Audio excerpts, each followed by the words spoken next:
रामचंद्राय नमः। ओम नमः परमहंसास्वादित चरण कमल चिन्मकरंदाय भक्तजनमानस निवासाय श्री रामचंद्राय कृष्णाय वासुदेवाय हरे परमात्मने प्रणतक्लेशनाशाय गोविंदाय नमो नमः। प्रहलाद नारद पराशर पुंडरीक व्यासाम्बरीश शुक शौनक भीष्म दाल्यन् रुक्मांगदार्जुन वशिष्ठ विभीषणादि पुण्यानिमान् परम भागवतान् नमामि। सीतानाथ समारम्भाम् श्रीरामानन्दाय मध्यमाम् अस्मदाचार्य पर्यन्तां वन्दे गुरुपरम्पराम्। गुरुर्ब्रह्मा गुरुर्विष्णुः गुरुर्देव महेश्वरः गुरुर्साक्षात् परब्रह्म तस्मै श्री गुरुवे नमः। नारायणं नमस्कृत्य नरं चैव नरोत्तमं देवीं सरस्वतीं व्यासं ततो जयमुदीरयेत्। भक्त भक्ति भगवंत गुरु चतुर्नाम एक, इनके पद वंदन किए नाशे विघ्न अनेक। चार जुगन में भक्त जे जिनके पद की धूरी सर्वसु से धरि राखियों मेरी जीवन मूरी। जय जय श्यामा जय जय श्याम जय जय श्री वृंदावन धाम। जय जय श्यामा जय जय श्याम जय जय श्री वृंदावन। प्यारी श्यामा प्यारो श्याम प्यारो श्री वृंदावन धाम। प्यारी श्यामा प्यारो श्याम श्री वृंदावन धाम। पावन राधे तेरो नाम पावन श्री वृंदावन धाम। पावन राधे तेरो नाम पावन श्री वृंदावन। जय सिया राम जय जय सिया राम जय सिया राम जय जय सिया राम जय सिया राम जय जय सिया राम जय सिया राम जय जय सिया राम। जय जय श्यामा जय जय श्याम जय जय श्री वृंदावन धाम। जय जय श्री वृंदावन धाम। बोलिए श्री वृंदावन बिहारी लाल की जय। श्री यमुना महारानी की जय। 84 कोस ब्रजमंडल धाम की जय। श्री यमुना महारानी की जय। श्री गिरिराज महाराज की जय। श्री सद्गुरुदेव भगवान की जय। श्रीमद् भागवत महापुराण की जय। श्री सुखदेव जी महाराज की जय। श्री परीक्षित जी महाराज की जय। सब संतन की जय। सब भक्तन की जय। जय जय श्री राधे। नारायण नारायण नारायण। हरि शरणम। भक्तवांछा कल्पतरु भक्त वत्सल शरणागत वत्सल दीन बंधु दया सिंधु असंख्य कल्याण गुणगण निलय अकारण करुणा अरुणालय सच्चिदानंद घन मूर्ति कृपा करुणा के समुद्र भगवान श्री वृंदावन बिहारिणी बिहारी जी की महती कृपा करुणा से श्रीमद् भागवत जी की मंगलमयी कथा हम सब लोगों को कहने सुनने का सौभाग्य प्राप्त हो रहा है। परम दुर्लभ सौभाग्य प्राप्त हो रहा है। ये ठाकुर जी की बड़ी कृपा है। हम सब लोग बड़े भाग्यशाली हैं। ब्रज की पवित्र भूमि में श्री यमुना जी के तट पर बैठकर श्रीमद् भागवत लेकर हम कुछ कह रहे हैं और आप सब लोग अपने अपने घरों में बैठकर विज्ञान का सदुपयोग करते हुए भागवत जी की मंगलमयी कथा का रसास्वादन कर रहे हैं। इस प्रकार से ये जो सत्संग है, सत्संग का आयोजन है, कई महीनों से लगातार चल रहा है और भागवत जी में चतुर्थ स्कंद में हम चल रहे हैं। चतुर्थ स्कंद की कथा हम लोग श्रवण कर रहे हैं। उसमें नवा अध्याय चल रहा है, नवा। और कल श्री ध्रुव जी ने भगवान की स्तुति करी और भगवान ने फिर ध्रुव जी को वरदान दिया और ध्रुव जी भगवान की आज्ञा से अपने नगर को आ रहे हैं। और इधर महाराज को भी नारद जी के द्वारा मालूम हो गया कि ध्रुव जी आ रहे हैं, तो वे भी अगवानी करने के लिए, स्वागत करने के लिए चले हैं। तो ये वर्णन हम कल कर रहे थे। राजा उत्तानपाद ने पुत्र का मुख देखने के लिए उत्सुक होकर बहुत से ब्राह्मण कुल के बड़े बूढ़े मंत्री और बंधुजनों को साथ लिया तथा एक बढ़िया घोड़ों वाले स्वर्ण जटित रथ पर सवार होकर झटपट नगर के बाहर आ गए। उनके आगे आगे वेद ध्वनि होती जाती थी तथा शंख दुंदुभी और वंशी आदि अनेकों मांगलिक बाजे बजते जाते थे। उनकी दोनों रानियां सुनीति और सुरुचि वे भी महाराज ध्रुव जी का दर्शन करने के लिए उत्तम पालकियों में बैठकर, सुंदर सुंदर पालकियों में चढ़कर चली हैं और उनके साथ राजकुमार उत्तम भी हैं।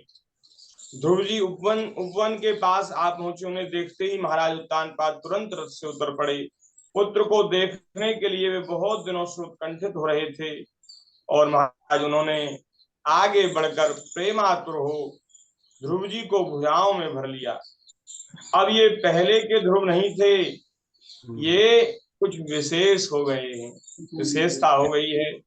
प्रभु के परम पुनीत पाद पद्मों का स्पर्श होने से इनके समस्त पाप बंधन कट गए थे। राजा उत्तानपाद की एक बहुत बड़ी कामना पूर्ण हो गई। बहुत दिनों के बाद ध्रुव जी का दर्शन किया। उन्होंने बार बार पुत्र का सिर सूंघा और आनंद तथा प्रेम के कारण निकलने वाले ठंडे ठंडे आंसुओं से उन्हें नहला दिया। तदनंतर सज्जनों में अग्रगण्य ध्रुव जी ने पिता के चरणों में प्रणाम किया और उनसे आशीर्वाद पाकर कुशल प्रश्न आदि से सम्मानित हो दोनों माताओं को प्रणाम किया। पिताजी को प्रणाम किया, माता जी को प्रणाम किया और महाराज सुरुचि मैया को प्रणाम किया। सुरुचि माता ने बालक ध्रुव को हृदय से लगा लिया और अश्रुगदगद वाणी से चिरंजीव रहो, तुम दीर्घ आयु हो, ऐसा आशीर्वाद दिया। और श्री ध्रुव जी महाराज ने अपने हृदय में से जो द्वेष की भावना थी वो सब निकाल दी और महाराज बड़े प्रेम से माता को प्रणाम किया। यहाँ श्री मैत्रेय जी कह रहे हैं विदुर जी से, जिस प्रकार जल स्वयं ही नीचे की ओर बहने लगता है, उसी प्रकार मैत्री आदि गुणों के कारण जिस पर से भगवान प्रसन्न हो जाते हैं, उसके आगे सभी जीव झुक जाते हैं, उसके आगे सब झुक जाते हैं जिस पर भगवान प्रसन्न हो जाते हैं। इधर उत्तम और ध्रुव दोनों प्रेम विह्वल होकर मिले और एक दूसरे से मिलते समय दोनों के शरीर में रोमांच आया, नेत्रों से बार बार आंसुओं की धारा बहने लगी। ध्रुव की माता सुनीति अपने प्राणों से भी प्यारे पुत्र को गले लगाकर सारा संताप भूल गईं। उसके सुमार अंगों के स्पर्श से उसे बड़ा ही आनंद प्राप्त हुआ। विदुर जी, सुनीति के स्तन उसके नेत्रों से झरते हुए मंगलमय आनंद आंसुओं से भीग गए और उनसे बार बार दूध बहने लगा। समस्त नगरवासी सुनीति की प्रशंसा कर रहे हैं। महारानी, आपका लाल बड़ा भाग्यशाली है, कितने दिनों से वह गया था, आज लौट आया है। यह हम सबका दुख दूर करने वाला है, बहुत दिनों तक यह भूमंडल की रक्षा करेगा। माता जी, आपने न जाने ऐसा कौन सा पुण्य किया था और निश्चित रूप से आपने भगवान की आराधना की होगी कभी, जिसके फलस्वरूप ऐसा बालक, ऐसा पुत्र आपको प्राप्त हुआ है। और ये जो है, इसने भगवान को प्रसन्न किया, भगवान श्री हरि की उपासना इसने की। तो इनका निरंतर ध्यान करने वाले धीर पुरुष परम दुर्जय मृत्यु को भी जीत लेते हैं। भगवान का ध्यान करने वाले वो मृत्यु को भी जीत लेते हैं। और महाराज, इस प्रकार सब लोग ध्रुव के प्रति अपना लाड़ प्यार प्रकट कर रहे थे।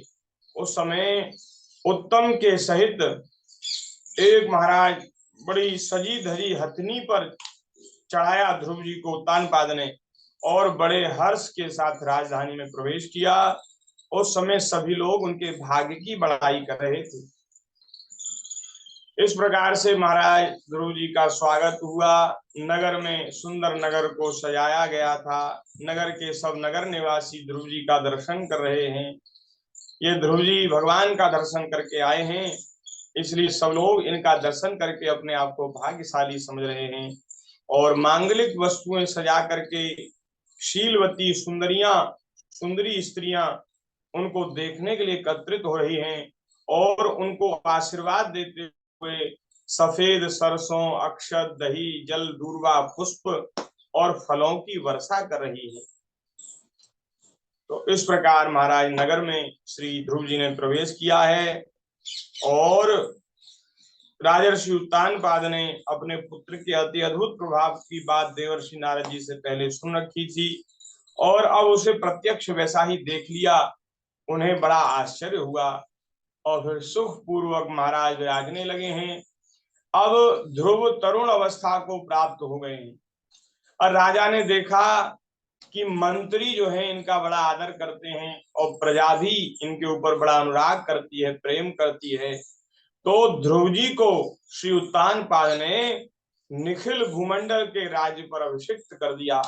चक्रवर्ती सम्राट ध्रुव जी को बनाया गया और आप वृद्धावस्था आई जानकर आत्मस्वरूप का चिंतन करते हुए संसार से विरक्त हो गए और महाराज उत्तानपाद वन को चले गए और ध्रुव जी को राजा बना दिया। पूरी पृथ्वी के एक छत्र सम्राट श्री ध्रुव जी हैं।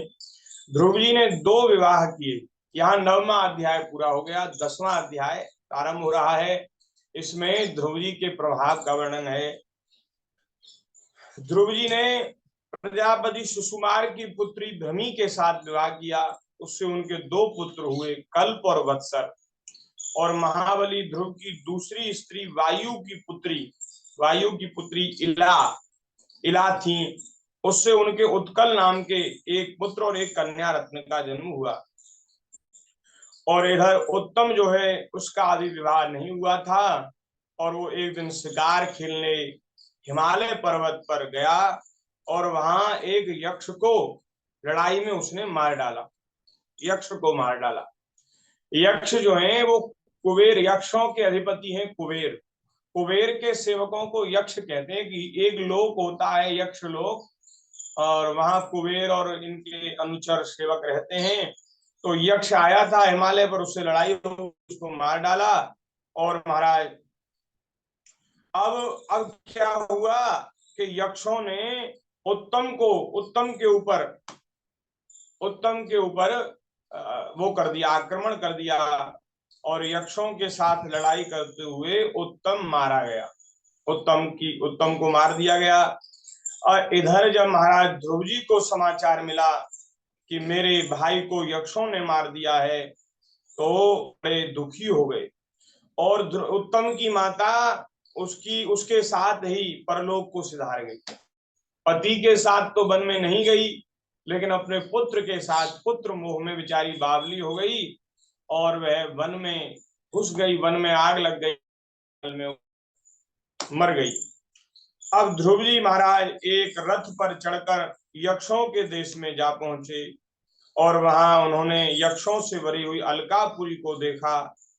उसमें भूत प्रेत पिशाच आदि रुद्रानुचर रहते, रुद्र भगवान के, शंकर भगवान के अनुचर और कुबेर के अनुचर वहां रहते हैं। वहां जाकर के उन्होंने अपना शंख बजाया और उस शंख की ध्वनि से यक्ष पत्नियां डर गईं और महाराज यक्ष सावधान हो गए और वो युद्ध लड़ने के लिए बाहर निकल के आए और तमाम तरह के अस्त्र शस्त्र लेकर के वो ध्रुव जी के ऊपर टूट पड़े। महारथी ध्रुव जी कोई साधारण वीर नहीं है महाराज, वो बड़े प्रचंड धनुर्धर हैं। उन्होंने एक ही साथ उनमें से प्रत्येक को 3-3 बाण मारे। जितने यक्ष थे ना, उनको एक साथ 3-3 बाण ध्रुव जी ने मारे। उन सभी ने जब अपने अपने मस्तकों में 3-3 बाण लगे देखे, तब उन्हें विश्वास हो गया कि यहाँ हमारी हार अवश्य होगी, हम इनको जीत नहीं पाएंगे। वे ध्रुव जी इस अद्भुत पराक्रम की प्रशंसा, ध्रुव जी के अद्भुत पराक्रम की प्रशंसा करने लगे। और अब महाराज उन्होंने देख लिया कि हमारा शत्रु भी बड़ा बलवान है, तो उन्होंने भी उनके जवाब में एक साथ उनके ऊपर तमाम बाण छोड़े। यक्षों की संख्या 1,30,000 थी। 13 अयुत, यहाँ संख्या दी है 13 अयुत, और उसको कहते हैं 1,30,000।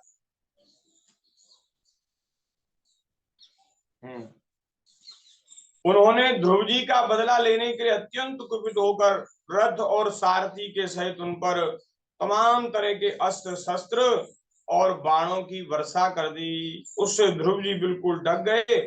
तब लोगों को उनका दिखना बंद हो गया, जैसे वर्षा से पर्वत का। और उस समय महाराज सिद्धगण आकाश में स्थित होकर ये दृश्य देख रहे थे और वे हाय हाय करके कहने लगे कि यक्षों ने, लगता है, मानव सूर्य को अस्त कर दिया। आज ध्रुव जी को ऐसा लगता है ध्रुव जी को आज इन यक्षों ने मार दिया। तब यक्ष लोग अपनी अपनी विजय की घोषणा करते हुए युद्ध क्षेत्र में सिंह की तरह गरज रहे थे। इसी बीच में ध्रुव जी का रथ एकाएक ऐसे प्रकट हो गया जैसे कुहरे को चीरकर भगवान सूर्य प्रकट हो जाते। सूर्य भगवान ने कला में ऐसे प्रकट हो गया रथ, सबको रथ दिख गया। ध्रुव जी ने धनुष की टंकार की और फिर महाराज प्रचंड बाणों की वर्षा की और उन यक्षों को महाराज तितर बितर कर दिया। उनके धनुष से छूटे हुए तीखे तीर यक्ष राक्षसों के कवचों को भेद कर इस प्रकार उनके शरीर में घुस गए जैसे इंद्र के छोड़े हुए वज्र पर्वतों में प्रवेश कर गए थे। और महाराज किसी का हाथ कटा, किसी का पैर कटा, किसी का मस्तक, किसी का धड़ कट गया, किसी के जांग कट गए। तो तमाम तरह से महाराज अपने शत्रुओं को उन्होंने अस्त व्यस्त कर दिया। मारे गए यक्ष और जो बचे रहे ना, वे महाराज युद्ध क्रीड़ा में परास्त होकर मैदान छोड़कर भाग गए। ध्रुव जी के सामने वो खड़े नहीं हो पाए और सब भाग गए। नरश्रेष्ठ ध्रुव जी ने देखा कि उस विस्तृत रणभूमि में अब एक भी शत्रु अस्त्र शस्त्र लिए उनके सामने नहीं है। तो उन्होंने अलकापुरी को देखने की इच्छा से भीतर प्रवेश, इच्छा तो उनकी हुई कि अलकापुरी को देखें, लेकिन महाराज उन्होंने अंदर प्रवेश नहीं किया और सोचने लगे पता नहीं ये मायावी लोग हैं, क्या करना चाहते हैं, इस बात को मनुष्य पता नहीं लगा सकता। और सारथी से इस प्रकार कहकर वे विचित्र रथ में बैठे रहे और शत्रु के नवीन आक्रमण की आशंका से सावधान हो गए। उन्हें ये अंदाज हुआ कि ये लोग गए तो हैं लेकिन ये और सेना लेकर के और दोबारा से आएंगे। और महाराज उनको थोड़े देर में ही उनको भीषण शब्द सुनाई दिया, आंधी की सी ध्वनि आई और दिशाओं में उठती हुई धूल भी दिखाई दी। उन्हें समझ में आ गया कि ये लोग जो हैं कुछ माया कर रहे हैं। तो उस समय महाराज उन यक्षों की माया से सारा आकाश मेघमाला से घिर गया, भयंकर गड़गड़ाहट हुई, बिजली चमकने लगी और विदुर जी उन बादलों से खून, कफ, पीप, विष्ठा, मूत्र और चर्बी की वर्षा होने लगी और ध्रुव जी के आगे आकाश से बहुत से धड़ गिरने लगे। फिर आकाश में एक पर्वत दिखाई दिया और सभी दिशाओं में पत्थरों की वर्षा के साथ गदा, परेग, तलवार, मूसल गिरने लगे। उन्होंने देखा कि बहुत से सर्प वज्र की तरह फुफकार मारते रोषपूर्ण नेत्रों से आग की चिंगारियां उगलते आ रहे हैं और झुंड के झुंड मतवाले हाथी, सिंह, व्याघ्र भी दौड़े हुए चले आ रहे हैं। ये महाराज भयंकर समुद्र प्रलय काल में जैसे पृथ्वी को चारों ओर से डुबा देता है, ऐसे ही ये सब महाराज उत्पात ध्रुव जी की ओर बढ़ रहे हैं। ध्रुव जी पर असुरों ने अपनी दुस्तर माया फैलाई है। यह सुनकर वहां कुछ मुनियों ने आकर उनके लिए मंगल कामना की। मुनियों ने कहा, उत्तान पाद नंदन ध्रुव, शरणागत भय भंजन, सारंग पाणी भगवान नारायण तुम्हारे शत्रुओं का संहार करें। भगवान का तो नाम ही ऐसा है, इसके सुनने और कीर्तन करने से मनुष्य दुस्तर मृत्यु के मुख से अनायास ही बच सकता है। भगवान का नाम ऐसा है जिसका श्रवण और कीर्तन करने से मनुष्य मृत्यु के मुख से भी बच सकता है। तो आपने तो भगवान की उपासना की है, अब भगवान के नाम का स्मरण करें। और मैत्रेय जी कहते हैं, यहाँ 10वां अध्याय पूर्ण हो गया और 11वें अध्याय में मैत्रेय जी कह रहे हैं कि विदुर जी, ऋषियों का ऐसा कथन सुनकर महाराज ध्रुव आचमन कर श्री नारायण के बनाए हुए नारायण अस्त्र को अपने धनुष पर चढ़ाया, नारायण अस्त्र को चढ़ाया और महाराज उस बाण के चढ़ाते ही यक्षों द्वारा रची हुई नाना प्रकार की माया उसी क्षण नष्ट हो गई। जिस प्रकार ज्ञान का उदय होने पर अविद्यादि क्लेश नष्ट हो जाते हैं, माया का जो अंधकार है, अज्ञान अंधकार, वो नष्ट हो जाता है। नारायण को धनुष पर चढ़ाते ही सारी माया नष्ट हो गई और ऋषिवर नारायण के द्वारा आविष्कृत उस अस्त्र को धनुष पर चढ़ाते ही उससे राजहंस के से पक्ष और सोने के फल वाले बड़े तीखे बाण निकले और जिस प्रकार मयूर के कारव करते वन में घुस जाते हैं, उसी प्रकार वे साए साए शब्द करते हुए शत्रु की सेना में जा घुसे। बड़े महाराज तीक्ष्ण बाण छोड़े। उन तीखी धार वाले बाणों ने शत्रुओं को बेचैन कर दिया। तो उस रणांगण में अनेकों यक्षों ने अत्यंत कुपित होकर अपने अस्त्र शस्त्र संभाले और फिर महाराज वे भी ध्रुव जी के ऊपर टूट पड़े। उन्हें सामने आते देख ध्रुव जी ने अपने बाणों द्वारा उनकी भुजांगें, कंधे, उदर आदि अंग प्रत्यंगों को छिन्न भिन्न कर दिया और उनको महाराज सत्यलोक भेज दिया, मार डाला। जिसमें उर्ध्वरेता मुनिगण सूर्य मंडल का भेदन करके जाते हैं, उनको सत्यलोक भेज दिया। अब यहाँ महाराज बहुत लंबे समय से युद्ध हो रहा है यक्षों का, ध्रुव जी का। उसमें ध्रुव जी यक्षों को मार रहे हैं खूब। महाराज तमाम यक्षों को मार डाला अकेले ध्रुव जी ने। देखो कैसे वीर हैं श्री ध्रुव जी महाराज।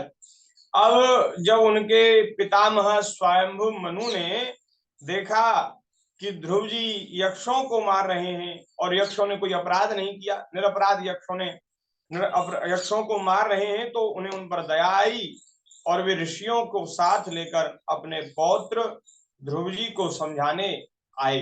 मनु जी आए। मनु जी इनके दादा हैं, उत्तानपाद के पिता हैं। तो मनु जी ने कहा, बेटा बस, अब अधिक क्रोध करना ठीक नहीं, क्योंकि ये जो क्रोध है ना, ये नरक का द्वार है। ये क्रोध ही नरक ले जाने वाला है। इसी के वशीभूत होकर तुमने निरपराध यक्षों का वध किया। अरे तुम्हारे भाई उत्तम का एक एक एक किसी यक्ष के साथ युद्ध हो गया था और उस यक्ष ने लड़ाई में तुम्हारे भाई को मार डाला। अब इसमें इन सब यक्षों की क्या गलती है? इतने यक्षों को तुमने मार डाला और अब बहुत हुआ भैया, अब ये युद्ध बंद कर दो। तुम जो निर्दोष यक्षों का संहार कर रहे हो, यह हमारे कुल के योग्य कर्म नहीं है। साधु पुरुष इसकी निंदा करते हैं। बेटा, तुम्हारा अपने भाई पर बड़ा अनुराग था, यह तो ठीक है, परंतु देखो उसके वध से संतप्त होकर तुमने यक्ष के अपराध करने पर प्रसंगवश कितनों की हत्या कर दी, लाखों को मार डाला तुमने। तो ये ठीक नहीं है। देखो, तो शरीर है ना, इसका दर्द है, इसको भोगना पड़ता है। शरीर में तो, संसार में तो लोग केवल महाराज निमित्त बनते हैं, हमारे प्रारब्ध भोग में निमित्त बनते हैं। बाकी असली बात तो ये है कि हमें जो सुख दुख प्राप्त होता है वह हमारे निजी कर्मों के कारण ही हमें सुख और दुख प्राप्त होता है। संसार के लोग तो निमित्त बनते हैं, तो उनका ना कोई दोष है ना कोई गुण है। इसलिए तुम ये हिंसा, प्राणियों की हिंसा, यक्षों की हिंसा मत करो, क्योंकि शरीर ही आत्मा नहीं है। और जो शरीर को आत्मा मानकर इसके लिए पशुओं की भांति प्राणियों की हिंसा करना, हिंसा करते हैं, तो बोले महाराज ये ठीक नहीं है, ये साधु जनों का मार्ग नहीं है। प्रभु की आराधना करना बड़ा कठिन है, लेकिन तुमने तो बालकपन में ही भगवान श्री हरि की आराधना कर परम पद प्राप्त कर लिया है। तुम्हें तो प्रभु भी अपना प्रिय भक्त समझते हैं और बड़े बड़े भक्त भी तुम्हारा आदर करते हैं। तुम साधु जनों के पथ प्रदर्शक हो, तुम उनके आदर के पात्र हो, तुम उनके आदर्श हो। तो भैया आदर्श ही ऐसा काम करेगा, तो जो तुम्हें आदर बुद्धि रखते हैं वो क्या करेंगे? फिर वो तो बिगड़ जाएंगे। इसलिए तुम्हें ये निंदनीय कर्म नहीं करना चाहिए। सर्वात्मा श्री हरि तो अपने से बड़े पुरुषों के प्रति सहनशीलता, छोटों के प्रति दया और बराबरी वालों के साथ मित्रता और समस्त जीवों के साथ समता का बर्ताव करने से ही प्रसन्न होते हैं। कैसे प्रसन्न होते हैं भगवान? अपने अपने बड़ों के प्रति विनय, विनय का भाव, और अपने बड़े कुछ कह दें तो उनकी बात सहन, बड़ों के प्रति सहनशीलता का भाव, छोटों के प्रति दया, छोटे कोई बात कोई उत्पात कर दें तो उनको क्षमा करें, छोटों के प्रति दया, और बराबरी वालों के सत्रता और समस्त जीवों के साथ समता का बर्ताव करने से भगवान श्री हरि प्रसन्न होते हैं। तो प्रभु के प्रसन्न हो जाने पर पुरुष प्राकृत गुण एवं उनके कार्य रूप लिंग शरीर से छूटकर परमानंद स्वरूप ब्रह्म पद प्राप्त कर लेता है। बेटा ध्रुव, देहादि के रूप में परिणित हुए पंचभूतों से स्त्री पुरुष का आविर्भाव होता है और फिर उनके पारस्परिक समागम से दूसरे स्त्री पुरुष उत्पन्न होते हैं। और महाराज इस प्रकार भगवान की माया से भूतों द्वारा शरीरों की रचना होती, वैसी उनकी स्थिति और प्रलय भी होते हैं। पुरुषश्रेष्ठ, निर्गुण परमात्मा तो इनमें केवल निमित्त मात्र है, उसके आश्रय से यह कार्य कारणात्मक जगत उसी प्रकार भ्रमता रहता है जैसे चुंबक के आश्रय से लोहा। काल शक्ति के द्वारा क्रमशः सत्वादि गुणों में क्षोभ होने से लीला में भगवान की शक्ति भी सृष्टि आदि के रूप में विभक्त हो जाती है। अतः भगवान अकर्ता होकर भी जगत की रचना करते हैं और संहार करने वाले न होकर भी इसका संहार करते हैं। सचमुच उन अनंत प्रभु की लीला सर्वथा अचिंतनीय है। भगवान की लीला का जो भेद है वो उसको समझना बड़ा कठिन है। अपने अपने कर्मों के अनुसार सब जीव सुख दुख भोगते हैं। इसलिए भैया तुम किसी के प्रति क्रोध मत करो। तुम्हारे भाई का वध हो गया, अब उसके लिए तुम केवल कर्म को ही दोष दो और किसी से लड़ाई झगड़ा मत करो। कितने बेचारे तुमने ये कुबेर के अनुचर मार डाले हैं। इनका विचारों का क्या दोष था। ये तुम्हारे भाई को मारने वाले नहीं, क्योंकि मनुष्य के जन्म मरण का वास्तविक कारण तो विधाता है। विधि का जो विधान है उसके अनुसार ही सब कुछ संसार में होता है। इस प्रकार से महाराज बड़ा लंबा उपदेश दिया ध्रुव जी को। तो ध्रुव जी ने अपने दादाजी की आज्ञा को, बात को अपने सिर माथे किया और महाराज उनसे हाथ जोड़ करके उनको प्रणाम किया और उन्होंने क्षमा मांगी। युद्ध से निवृत्त हो गए, युद्ध कार्य से निवृत्त हो गए। और मनु जी महाराज तो अपने को महर्षियों के साथ आए थे, तो वे अपने लोक को चले गए। और जब ध्रुव जी का क्रोध शांत हो गया तो यह जानकर वहां भगवान कुबेर आए, कुबेर जी आए। उस समय यक्ष, चारण और किन्नर लोग उनकी स्तुति कर रहे थे। उन्हें देखते ही ध्रुव जी हाथ जोड़कर खड़े हो गए। तब कुबेर ने कहा कि हे क्षत्रिय कुमार ध्रुव जी, तुमने अपने दादा के उपदेश से दुस्त्यज वैर को त्याग दिया, इससे मैं तुम्हारे ऊपर बहुत प्रसन्न हूँ। मैं तुम्हारे ऊपर प्रसन्न हूँ। वास्तव में न तुमने यक्षों को मारा है और न यक्षों ने तुम्हारे भाई को। समस्त जीवों की उत्पत्ति और विनाश का कारण तो एकमात्र काल ही है। काल भगवान ही सब प्राणियों को निरंतर अपना ग्रास बना रहे हैं। अब यहाँ महाराज कुबेर भी अगर ये देखते, ये अनुभव करते कि ध्रुव ने मेरे कितने सेवकों को मार डाला, तो कुबेर को भी ध्रुव जी के ऊपर नाराज होना चाहिए था, गुस्सा होना चाहिए था। लेकिन वे वास्तविक बात को जानते हैं, सत्य बात को जानते हैं कि भैया कोई किसी को मारने वाला नहीं, तो सबका जो नाश है वो तो काल के द्वारा हो रहा है। इसलिए कुबेर जी को ध्रुव जी के ऊपर कोई क्रोध नहीं आया और वे तो प्रसन्न हो रहे हैं। बोले चलो तुमने जो हुआ सो हुआ, लेकिन अब तुमने लड़ाई छोड़ दी, अब लड़ाई झगड़ा बंद कर दिया, इससे मैं तुम्हारे ऊपर बड़ा प्रसन्न हूँ। सब जीवों का नाश करने वाला तो काल है और हम लोग तो मैं और तू, इस मिथ्या बुद्धि के कारण हम लोग संसार में महाराज राग और द्वेष में आते हैं, कारण बंधन और दुखादि विपरीत अवस्थाओं को प्राप्त होते हैं। जिनके भीतर मैं और तेरा, मैं और तोर, मैं अरु मोर तोर ते माया, कीने जीव निकाया। माया क्या है? माया क्या है? बोले माया यही है, मैं मेरा और तू तेरा, यही माया है। ये मैं हूं, ये मेरा है, ये मेरा घर है, ये मेरा खेत है, ये मेरी प्रॉपर्टी है, ये मेरे बच्चे हैं, ये तुम हो, ये तुम्हारी दुकान है, ये तुम्हारे बच्चे हैं, ये तुम्हारी पत्नी है, ये तुम्हारा घर, तुम्हारी प्रॉपर्टी। तो ये मैं और तेरा ही महाराज ये माया है, और इसी ने सारे संसार को अपने वश में कर रखा है। इस मैं मेरा और तू तेरा से मुक्त हो जाए आदमी, तो बंधन से मुक्त हो गया। न मेरा कुछ तेरा कुछ है, सब कुछ भगवान का है, भगवान की बनाई हुई सृष्टि है।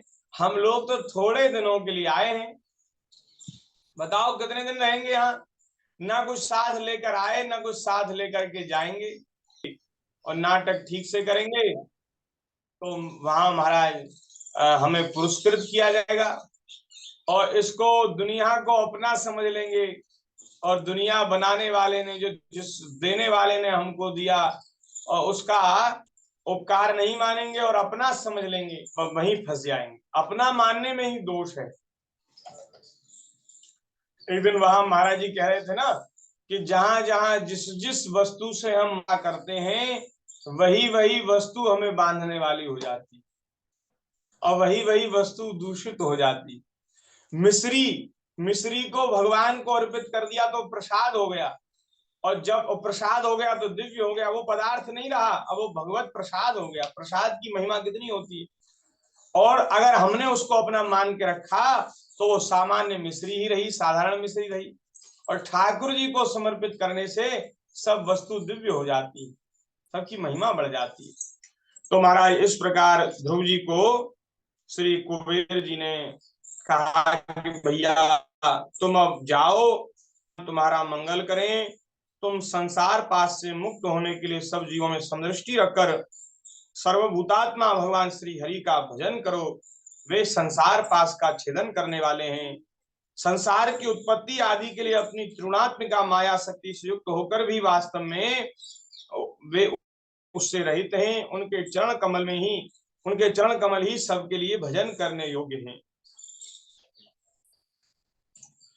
और हे ध्रुव जी, आप भगवान के अत्यधिक प्रिय हैं, इसलिए मैं आपको वर देना चाहता हूँ, वरदान देना चाहता हूँ। मुझसे निसंकोच होकर तुम कुछ वरदान मांग लो। कुबेर ने कहा कि आप मुझसे कुछ वरदान मांग लो।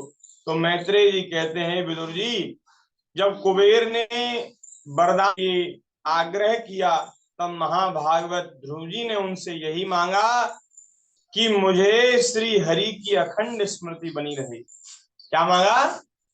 कि मुझे भगवान की अखंड स्मृति बनी रहे, जिससे सहज ही दुस्तर संसार सागर को पार कर जाता है।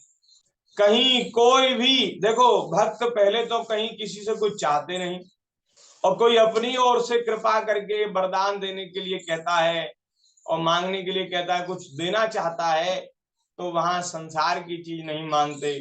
वे कहते हैं, प्रभु हमें तो आप यदि हम पर प्रसन्न ही हैं तो आप हमें ऐसा वरदान दीजिए कि हमें भगवान में प्रेम हो, भगवान की स्मृति बनी रहे। तो इस वरदान से कुबेर जी बड़े प्रसन्न हुए, उन्होंने भगवत स्मृति प्रदान की। फिर देखते देखते वे अंतर्धान हो गए। ध्रुव जी अपनी राजधानी को लौट आए और वहां उन्होंने बड़ी बड़ी दक्षिणा वाले भगवान यज्ञ पुरुष की आराधना की। भगवान ही द्रव्य क्रिया और देवता संबंधी समस्त कर्म और उसके फल हैं, वे ही कर्म फल के देवता हैं। और महाराज भगवान के प्रबल वेग युक्त भक्ति भाव से ध्रुव जी अपने में और समस्त प्राणी में श्री हरि को ही विराजमान देखने लगे। भक्ति इतनी बढ़ गई कि सब में भगवान का दर्शन करने लगे। ध्रुव जी बड़े ही शील संपन्न ब्राह्मण भक्त, दीन वत्सल और धर्म मर्यादा रक्षक थे। उनकी प्रजा उन्हें साक्षात पिता के समान मानती थी। इस प्रकार तरह तरह के ऐश्वर्य भोग से, पुण्य का और भोगों का त्याग पूर्वक यज्ञादि कर्मों के अनुष्ठान से पाप का क्षय करते हुए उन्होंने पृथ्वी का 30,000 वर्ष धर्म पूर्व शासन किया। और फिर महाराज अर्थ धर्म काम के संपादन में बहुत सा समय बिताकर अपने पुत्र उत्कल को राज सिंहासन उन्होंने दिया, उत्कल को राज सिंहासन दिया।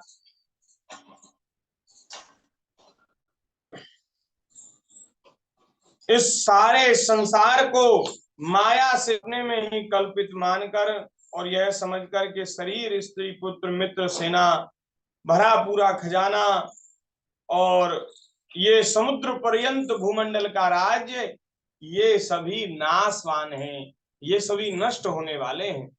इनसे जीव को शाश्वत शांति नहीं प्राप्त हो सकती। ये सब काल के गाल में पड़े हुए हैं, सबको माइक ऐसा समझ कर के सब झूठे हैं, ये सब सपने का विलास है।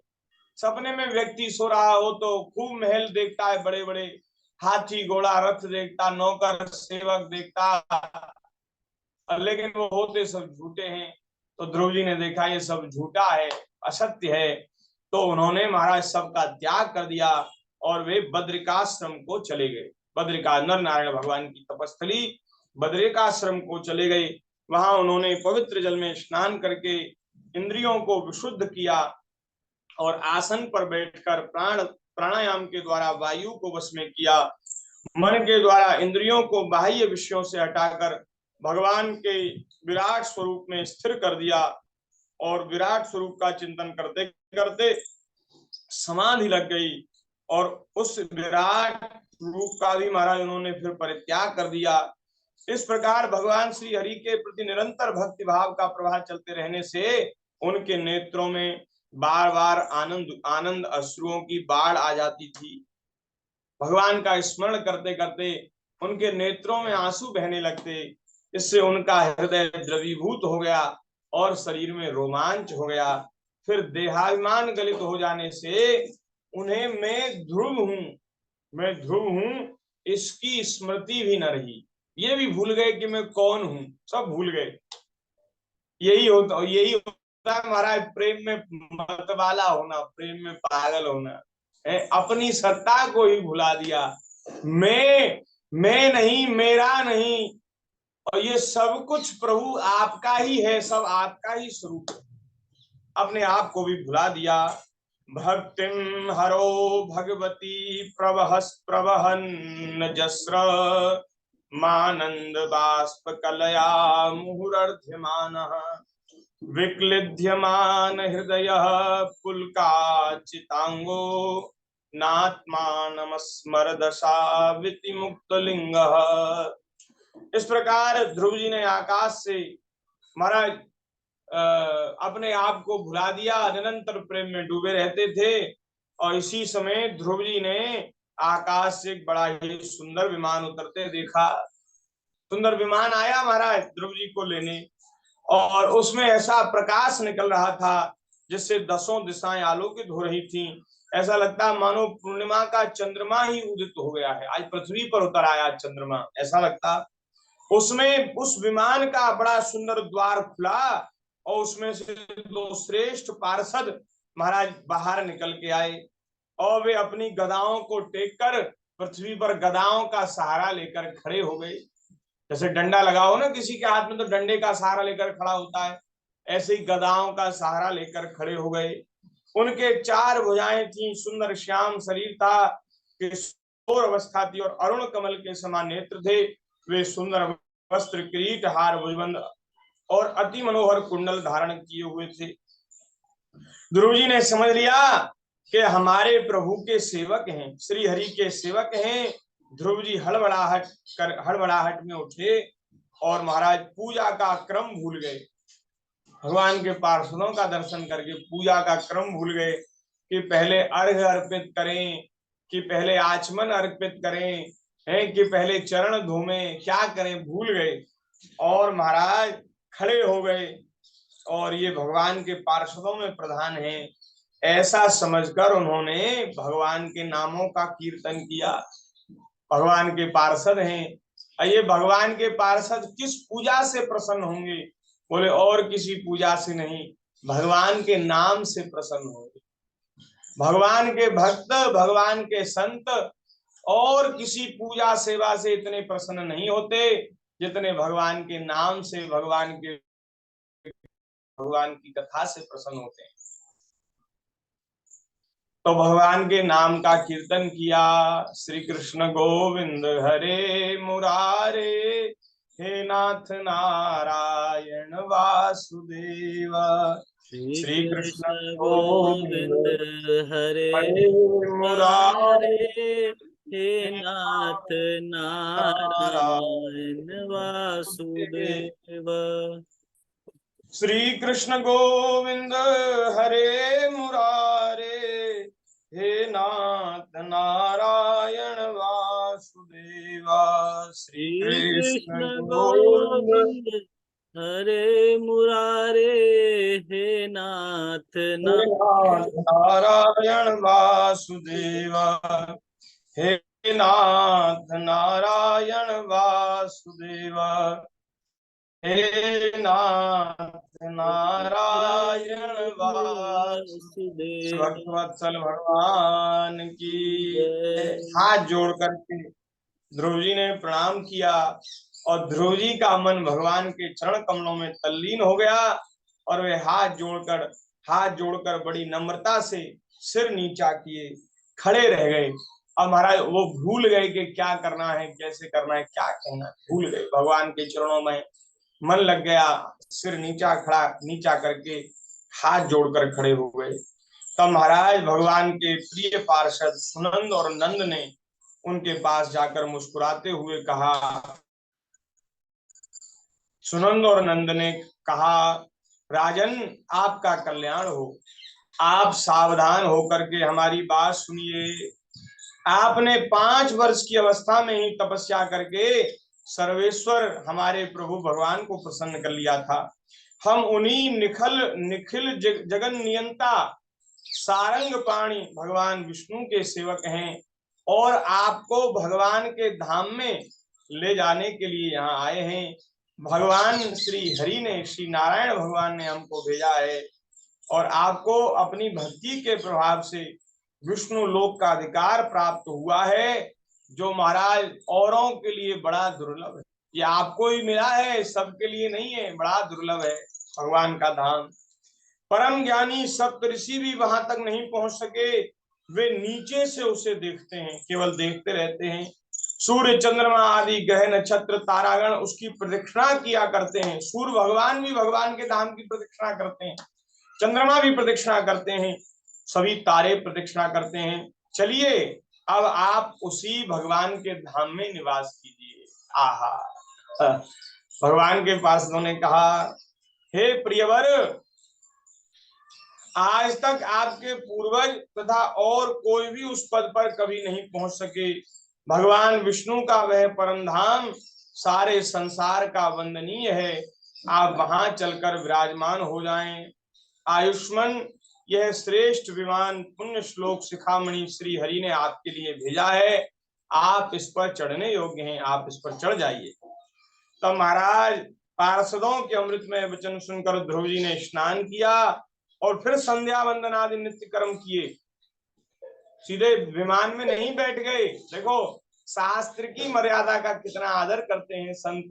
बोले चल तो रही ही है, लेकिन अब यहाँ जो अब हमारे शास्त्रीय कर्म है उनको कर लें, अब फिर हम विमान कर चलेंगे। स्नान किया, संध्या वंदन किया और फिर महाराज वहां बद्रिकाश्रम में रहने वाले मुनियों को प्रणाम किया, सब संतों को प्रणाम किया, उनका आशीर्वाद लिया। उसके बाद उस श्रेष्ठ विमान की पूजा करी, प्रदक्षिणा की और पार्षदों को प्रणाम किया। ये है महाराज, देखो कैसी विनम्रता मोती महापुरुषों में। प्रणाम किया पार्षदों को और के समान कांतिमान दिव्य रूप धारण कर उस पर चढ़ने को तैयार हुए। चढ़े नहीं। उसी समय महाराज साक्षात मृत्यु उनके सामने आकर खड़ा हो गया, हाथ जोड़ करके खड़ा हो गया। मृत्यु ने कहा, महाराज जिसका जन्म होता है उसकी मृत्यु अवश्य होती है। मेरे स्पर्श के बिना कोई परम धाम या स्वर्ग धाम या कहीं किसी दूसरे लोक में नहीं जाता। मेरा स्पर्श बहुत जरूरी है, लेकिन महाराज मेरी इतनी औकात नहीं कि मैं आपको छू सकूं। आपको छूने की मेरी सामर्थ्य नहीं। अब आप, ये विमान जो है धरती से थोड़ा ऊंचा है, तो मैं यहाँ बैठ जाता हूँ सीढ़ी की तरह, और आप सीढ़ी समझकर मेरे मस्तक पर अपना पैर रखिए और विमान में चढ़ जाइए। इससे मेरा भी स्पर्श होगा, मेरी भी मर्यादा रह जाएगी और आपका भी यश बढ़ जाएगा। कि ध्रुव जी को मृत्यु भी महाराज कुछ बिगाड़ नहीं पाई ध्रुव जी का, और वे ध्रुव जी मृत्यु के सिर पर पैर रखकर भगवान के धाम को गए। ऐसा किया महाराज, मृत्यु के सिर पर पैर रखकर विमान पर चढ़े।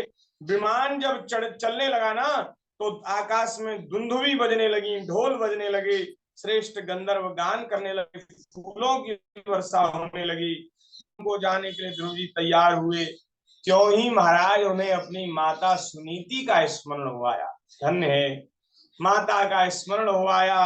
वे सोचने लगे, क्या मैं अपनी बेचारी माता को छोड़कर अकेला भगवान के धाम चला जाऊंगा। पिताजी चले गए वन में, हमारी सौतेली मैया वो भी नहीं रही, हमारा भाई उत्तम नहीं, अब हमारी मैया अकेली ही रह गई है। क्या वे यहीं रह जाएंगी। तुम्हारा ये विचार आया था। तभी भगवान के पार्षदों ने उनके विचार को, मनोगति को जानकर उनसे कहा कि हे ध्रुव जी, देखिए आपसे आगे आगे जो विमान जा रहा है ना, इसमें आपकी माता जी सुनीति माता चढ़कर जा रही है। अरे आपके जैसे पुत्र को जन्म देने वाली माता वो पीछे नहीं रहेगी, वो आपसे पहले भगवान के धाम जाएगी। धन्य है महाराज, जिस कुल में आपके जैसा कोई भक्त होता है ना, पीढ़ियां भगवान के धाम चली जाती, सब तर जाते हैं, पूरा कुल खानदान तर जाता है।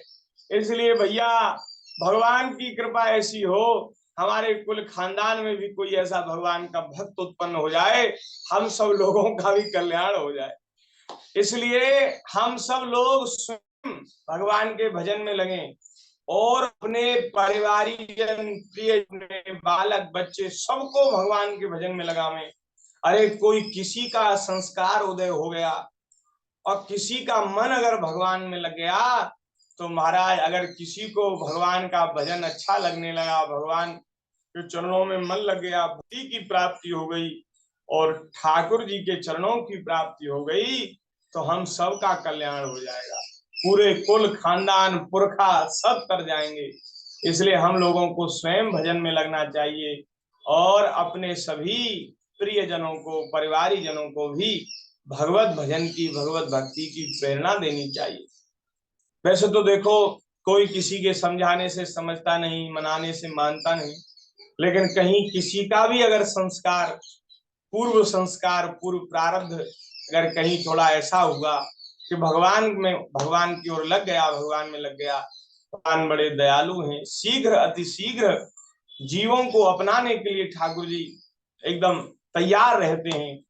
तो भगवान कृपा करेंगे और यदि किसी को भगवान के चरणों की प्राप्ति हो गई, हम सबका भी कल्याण हो जाएगा। तो ऐसी प्रेरणा हम सबको प्राप्त करनी चाहिए, सबको प्रदान करनी चाहिए, जिससे हम सब लोग भगवान के भजन में लगे।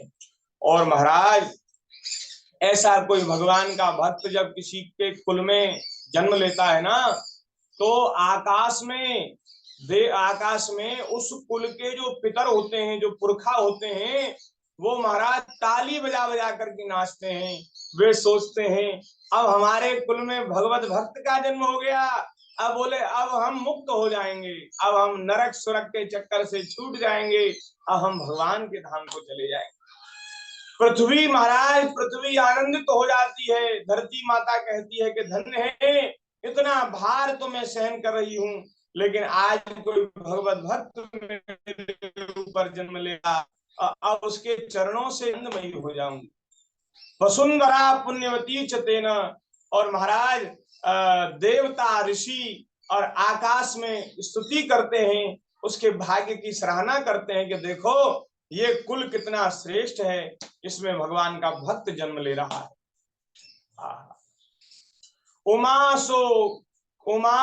सो कुल धन्य अति, जगत पूज्य सुपनीत, रघुवीर परायण, जहि नर उपज विनीत।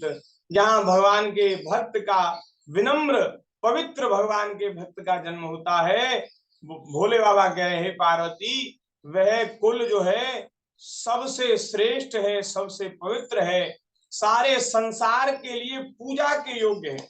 उस कुल की पूजा होनी चाहिए जिस कुल में कोई भगवान का भक्त जन्म लेता है। ऐसी है भगवान की भक्ति की महिमा। महाराज ऐसा सुंदर ध्रुव जी का चरित्र है, क्या कहना। ध्रुव जी भगवान के धाम में, उनकी माता आगे आगे विमान में बैठकर गई हैं और यह वहां जाकर के माने भगवान के धाम को देखा है। सप्त ऋषि मंडल से ऊपर भगवान विष्णु का नित्य धाम है और प्राप्ति की यह दिव्य धाम अपने ही प्रकाश से प्रकाशित है। इसी के प्रकाश से तीनों लोग प्रकाशित हैं। इसमें जीवों पर निर्दयता करने वाले, जीवों पर निर्दयता, क्रूरता करने वाले पुरुष नहीं जा सकते। यहाँ तो उन्हीं की पहुंच होती है जो दिन रात प्राणियों के कल्याण के लिए शुभ कर्म करते रहते हैं। जो प्राणी, समस्त प्राणियों का कल्याण चाहते हैं, करते हैं, वे ही वहां जा सकते हैं। जो शांत, समदर्शी, शुद्ध और सब प्राणियों को प्रसन्न रखने वाले हैं तथा भगवत भक्तों को ही अपना एकमात्र सच्चा सुहृद मानते हैं, ऐसे लोग सुगमता से इस भगवत धाम को प्राप्त कर लेते हैं, वे भगवान के धाम को पा जाते हैं। और महाराज वहां ध्रुव जी पहुंचे हैं, इधर अपने शिष्य को, अपने प्रिय शिष्य को, चेला को भगवत प्राप्ति हुई, भगवान का धाम मिला। ऐसा देखकर नारद जी भी बीना बजाकर नाचने लगे और महाराज नारद जी बड़े आनंदित हो गए, अरे हमारा चेला भगवान के धाम चला गया। नारद जी ने सुंदर श्लोक कहकर गाकर ध्रुव जी की महिमा का गान किया और उन्होंने अपनी प्रसन्नता व्यक्त की। नारद जी ने कहा, नूनम सुनीते पति देवताया तपः प्रभावस्य सुतस्य तां गतिं दृष्ट्वाभ्युपायानपि वेदवादिनो नेवाधिगंतुम प्रभवन्ति किं नपाः।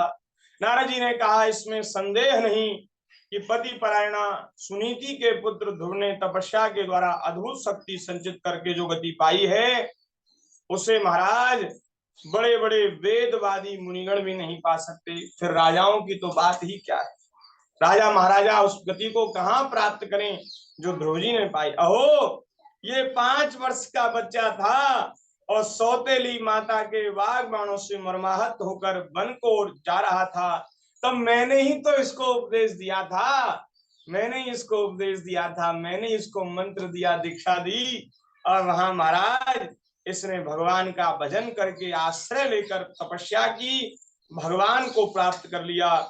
भैया ऐसे अजय प्रभु को जीत लिया।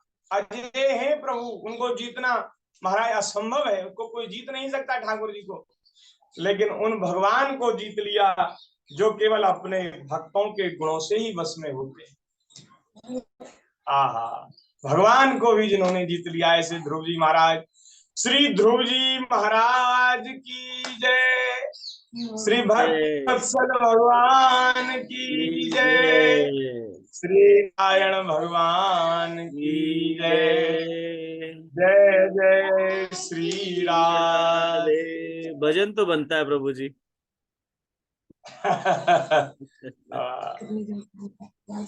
हाँ महाराज, आज के सत्संग को यहीं विराम कर रहे हैं। आज महाराज 9वां 10वां 11वां और 12वां अध्याय हुआ। 9वें में तो थोड़ी सी चर्चा हुई, फिर 10वां 11वां 12वां, और 12वें में अभी थोड़ी चर्चा रह गई, उसको कल करेंगे। आज के सत्संग को यहीं विराम कर रहे हैं और आगे फिर भगवान की चर्चा करेंगे।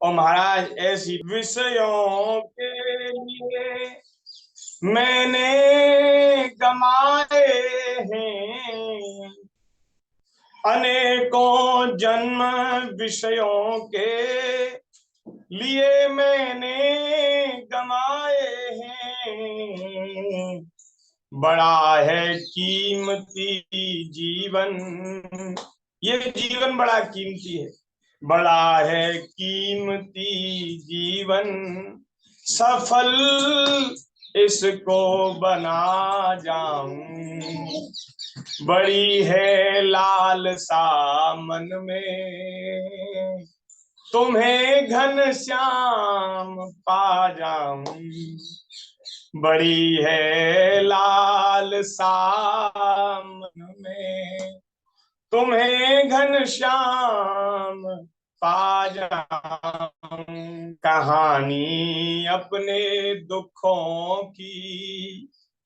तुम्हें सारी सुना जाऊं, कहानी अपने दुखों की। यहाँ संसार के लोग तो हंसते हैं महाराज, संसार को अपने दुख सुनाओ तो कोई आपके दुख से दुखी नहीं होता। हाँ, आपके सुख से तो दुखी होने वाले बहुत लोग होंगे, लेकिन दुख से दुखी कोई नहीं होता, सब हंसी उड़ाते हैं। प्रभु आप ही हमारे दुखों की कहानी सुन लीजिए, अब यही लालसा है कि आपको पा जाऊं, कहानी अपने दुखों की तुम्हें सारी सुना जाऊं, अनेकों जन्म विषयों के लिए मैंने गमाए हैं, बड़ा है कीमती जीवन, सफल इसको बना जाऊं, गलत समझे थे अपना हम, नहीं कुछ भी हमारा है, गलत समझे थे हम अपना, नहीं कुछ भी हमारा है, ये तन धन सब तुम्हारा है, तुम्हारे हित लगा जाऊं। ये तन धन सब तुम्हारा है, तुम्हारे हित लगा जाऊं। कौन सा काम ऐसा है, कृपा से हो नहीं सकता। ठाकुर जी कहने लगे कि भैया तेरे जैसे जीव का कल्याण नहीं होगा। अरे कुछ तो साधन भजन तेरे जीवन में हो तो तेरा कल्याण हो, तेरे जैसे का नहीं होगा। तो भक्त ने कहा कि प्रभु ऐसा कौन सा काम है जो आपकी कृपा से नहीं हो सकता। मेरे मेरे किए तो नहीं होगा, ये बात तो पक्की है कि मेरे साधन से तो मेरा कल्याण कभी होगा नहीं, लेकिन महाराज आपकी कृपा से क्या नहीं हो सकता। कृपा से तो सब कुछ हो सकता है। कौन सा काम ऐसा है, कृपा से हो नहीं सकता। बना दो इस तरह बानक, बना दो इस तरह बानक, तुम्हारे पास आ जाऊं, तुम्हारे पास आ जाऊं। बड़ी है लालसा मन में, तुम्हें घनश्याम पा जाऊं। अंतिम पंक्ति है बड़ी सुंदर। मनोरथ राम का पूरा, करो मोहन दया सागर। मनोरथ राम का पूरा, करो मोहन दया सागर। तुम्हें पा कर के जीवन धन, तुम्हें पा कर के जीवन धन, तुम ही में मैं समा जाऊं। तुम्हें पा कर के जीवन धन, तुम ही में मैं समा जाऊं। बड़ी है लालसा मन में, तुम्हें घनश्याम पा जाऊं। बड़ी है लालसा मन में, तुम्हें घनश्याम पा जाऊं। कहानी अपने दुखों की तुम्हें सारी सुना जाऊं, तुम्हें सारी सुना जाऊं। भैया अपना अपना रोना, अपने अपने दुखों का रोना, और वहीं ठाकुर जी से ही रोएंगे, अब किसी से नहीं रोना। ठाकुर जी से ही रोएंगे, उन्हीं को सुनाएंगे अपना सुख दुख, अपना हंसी, अपनी अपना रोना। वे ही हमारे रोने को दूर करें। दुनिया को सुनाने से क्या लाभ होगा, कुछ लाभ। जो स्वयं दुखी है वो आपके दुख को क्या दूर करेगा, हमारे दुख को क्या दूर करेगा। हैं ठाकुर जी कृपा सिंधु हैं, शरणागत के दुखों का हरण करने वाले हैं, आर्त त्राण परायण हैं। ऐसे प्रभु, उन्हीं के पास चलना है। और भैया अपना अपना सब सामान पैक कर लो, उन्हीं के पास चलना है और उन्हीं को सुनाना है। अपने सुख दुख की बात उन्हीं को सुनानी है। बस इन्हीं शब्दों के साथ हम विराम कर रहे हैं। और ये जो भाव हैं इनमें डूबे रहना है, भगवान का स्मरण करते रहना है।